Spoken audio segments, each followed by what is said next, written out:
Ora, agradeço imenso ao professor Dr. Armando Marques Guedes as palavras que deixou para reflexão.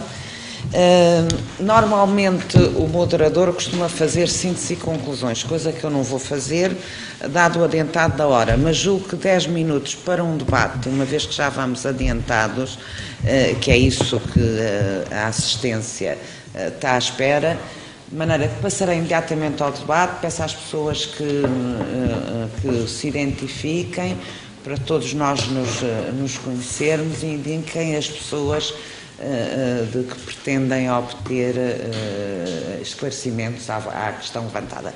Está aberto inscrições. Sou shy. Margarida. Está... Não? Doutor Bacelar. Jorge. A segunda pergunta.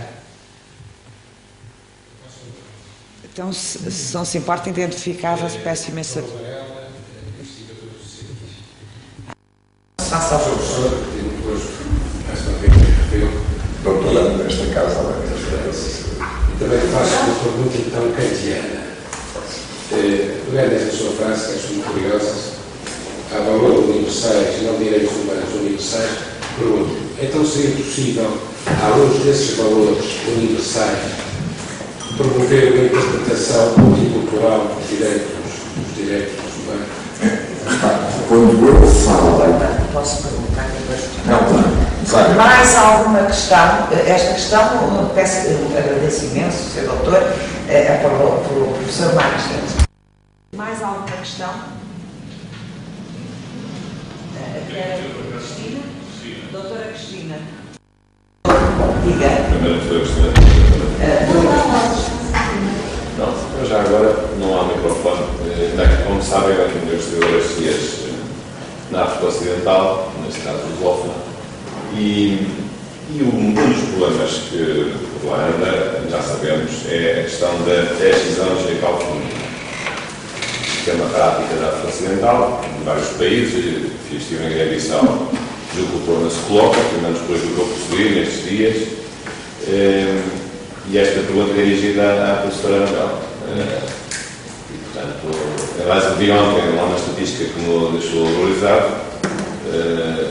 Na zona interior da Guiné-Bissau, esta prática corresponde a 50% das pessoas atingidas, das meninas.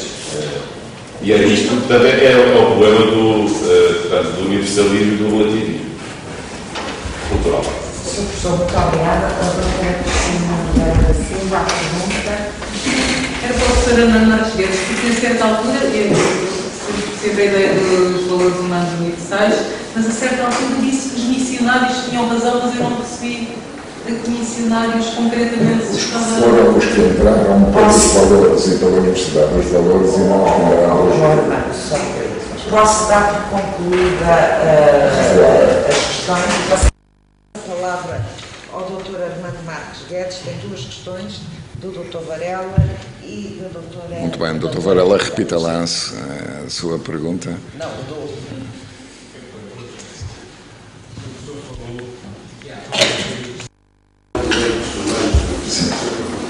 Não disse que não direitos humanos, eu disse que se entrou pelo caminho mais difícil do que os direitos humanos e depois de De qualquer forma,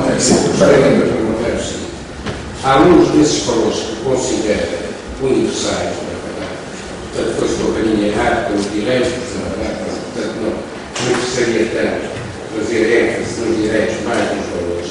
Se à luz desses valores que são transversais, será possível ou não promover uma interpretação multicultural dos direitos humanos? É que sim, pela via de uma lógica de denominador comum e construindo a partir daí, o argumento do Frank é que sim, porque com a modernização eles vão emergir enquanto universais. Eu devo dizer que se ele estivesse a escrever este ano, nos últimos 2 anos, porventura já não teria tanta certeza de que a modernidade de facto está a criar uma universalidade. E, portanto, articulo a minha resposta como a resposta ao que a professora Ana Cristina fez, o ponto kantiano. O meu ponto quanto à universalidade dos valores não é a universalidade dos valores que nós, de alguma maneira, identificamos enquanto valores, nos quais nos exprimimos ou que exprimimos enquanto valores. É daquilo a que o Noam Chomsky certamente chamaria a estrutura profunda. Não é o Noam Chomsky político, é o Noam Chomsky linguístico, da estrutura profunda. Eu dou um exemplo. Houve dois norte-americanos, um chamado Berlin e outro chamado Kay, que publicaram na Universidade da Califórnia em 1966, salvo erro, um livro chamado Basic Color Terms. Eles tinham descoberto, tanto antropólogos como arqueólogos e historiadores, tinham descoberto que em todos os rituais se usam cores e sons e danças e músicas, mas que nas cores só há 3 cores que são universais a todos os povos conhecidos, que são o encarnado, o preto e o branco. E a pergunta deles era, Basic Color Terms, como? Porquê? As duas perguntas. E o que eles descobriram fizeram uma análise fonológica nas índios da costa do noroeste dos Estados Unidos, os Kwakiutl, os Tlingit, aqueles grupos todos, os Haida, que há, os que têm tótems na costa noroeste dos Estados Unidos, fizeram um estudo, que são famílias linguísticas diferentes, fizeram um estudo sobre a fonologia do termo para vermelho, a fonologia do termo para preto e a fonologia do termo para branco. E descobriram qual é que era a matriz da correlação, da template, da correlação entre os 3 termos. Fizeram isto nos Haida, depois foram para os Tlingit, uma língua completamente diferente, e descobriram que a geometria, ou se quiserem, a topologia do relacionamento entre os fonemas nas 3 palavras era exatamente igual. Depois partiram para os Kwakiutl, era exatamente igual. E depois perceberam que em inglês era exatamente igual. Foram para o alemão, era igual. Foram para o francês, era igual. É de tal maneira igual, e esta é a descoberta, que se nós soubermos 2 dos termos, preto e branco, ou encarnado e preto, ou encarnado e branco, e não soubermos o terceiro, sem saber que língua que é, se é uma língua viva ou uma língua morta, nós deduzimos qual é que é a palavra para o terceiro termo. Ou seja, a estrutura profunda, o software mental, ou o hardware mental, está wired para ter universais deste tipo.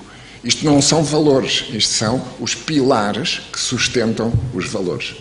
Este é o meu argumento. Posso dar 100 outros exemplos quanto a isto. Isto parece-me um caminho muito mais fácil e foi este o caminho que os missionários seguiram e não o caminho dos direitos, o caminho da normatividade jurídica. Foram pelo caminho da ética, da moral, da religião e conseguiram muito mais convencer e converter do que os juristas conseguem com os direitos universais, porque os juristas deparam com Estados ciosos da sua autonomia e que não aceitam. E, portanto, o percurso devia ser a começar pelos valores e não a começar pelos direitos, e não é assim que foi. E monopolizam a soberania que é popular. Exatamente. Fica a soberania do Estado. Embora aqui me pareça o risco aqui ser o Rousseau e a volonté générale do Rousseau que vai descambar. Se há uma outra história, fazemos uma outra conferência. Claro. Ora, muito obrigada. Vou passar aqui, não se esqueça do seu doutoramento, já dei temos que subir, mas eu espero por isto. Estão aqui muitos dos alunos do doutoramento. Responder ao doutor Bacelar. Se alguém nos avisasse que nós vamos chegar. Já foi? Fantástico. Muito rapidamente, Sr. Professor, muito obrigada pela questão. Primeiro, o que eu queria dizer há pouco, quando falava da importância de uma abordagem das questões da diversidade cultural pelo prisma dos direitos fundamentais, é percebermos que estamos a falar de questões de direitos fundamentais e temos todo um arsenal de instrumentos dogmáticos para resolver situações de conflito e utilizar direitos fundamentais e um conjunto de princípios de dignidade da pessoa humana, proporcionalidade, que nos vão ajudar nessa tarefa. Isto, por um lado, portanto, está uma ponto de partida sempre.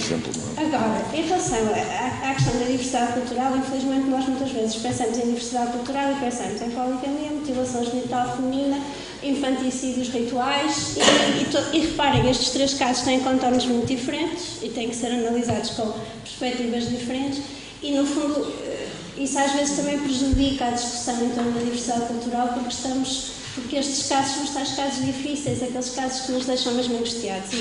E da mesma forma que eu dizia há pouco, que a dignidade da pessoa humana é o ponto de partida para defendermos a proteção das identidades culturais, acaba muitas vezes por ser o ponto de chegada e nós dizemos onde estiver.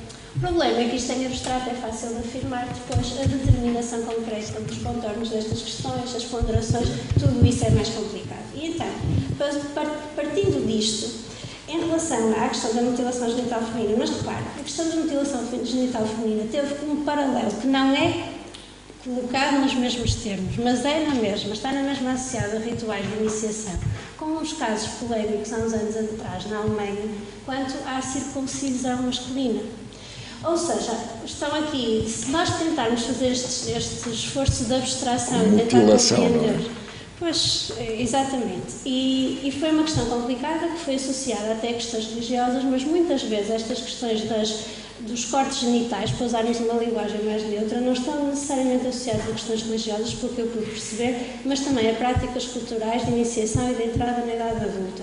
Portanto, se nós tentarmos fazer este esforço que eu tento fazer de distanciamento, percebemos que podemos ter aqui motivações culturais, motivações religiosas de diferentes naturezas. Por outro lado, temos questões de género associadas a esta dimensão. Se formos ler o que se escreve sobre circuncisão masculina e o que se escreve sobre cortes genitais femininos, notamos que a perspectiva de género está aqui em causa. No entanto, podemos estar a falar de questões que ainda assim têm algum paralelismo, embora nos casos possam ser invocadas razões de saúde pública, portanto, no caso da circuncisão masculina, que não são normalmente tidas em conta quando estamos a falar de cortes genitais femininos.